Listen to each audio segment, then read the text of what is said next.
এপিআইয়ে কোনো error handle করার জন্য ক্যাচ ফাংশন ইউজ করা হয়। এই ইররকে ক্যাচ ফাংশনের মাধ্যমে হ্যান্ডেল করতে গেলে থ্রো ইউজ করতে হয়। তো এই থ্রো আর ক্যাচের ব্যবহারটা আমি আমার এই ওয়েদার কলিং এপিআইয়ের কোডগুলোর মধ্যে অ্যাপ্লাই করেছি। এখানে এপিআই কলিংয়ের পরে এপিআই যদি কোনো ভুল ইনফরমেশন দেয় বা এমন কোনো সিটির নাম ইউজার এখানে সার্চ করতে গেল যে সিটিটা আসলে এক্সিস্ট করে না, তখন যে ইররটা ক্রিয়েট হবে সেটা হ্যান্ডেল কিভাবে করতে হবে সেটাই আসলে এখানে করেছি। তো এই ফেচের মাধ্যমে এপিআইয়ের যে লিঙ্কটা ছিল এই লিঙ্কটাকে এখানে কল করা হয়েছে। তারপর দেন যে ফাংশনটা ছিল সেই ফাংশনের মধ্যে এই রেসপন্স প্যারামিটারটাকে পাস করেছি। আর রেসপন্স প্যারামিটারটা একটা অ্যারো ফাংশন। তো এই অ্যারো ফাংশনের বডির মধ্যে একটা কন্ডিশন দিয়েছি।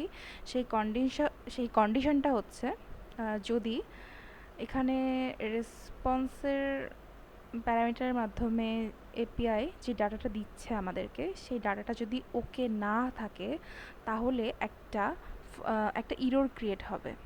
ইররটা এরকম সিটি নট ফাউন্ড।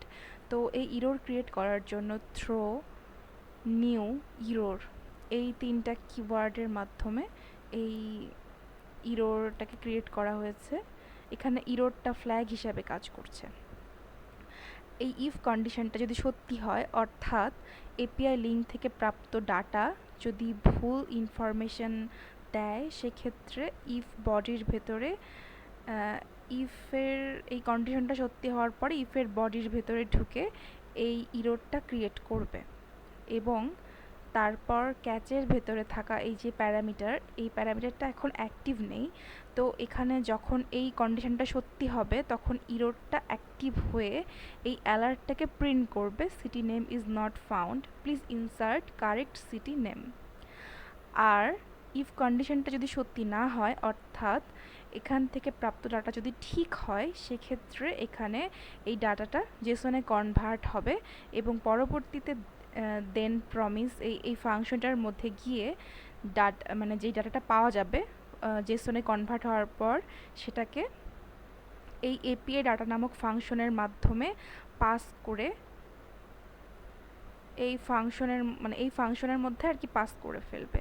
তো এটাই ছিল বিষয়।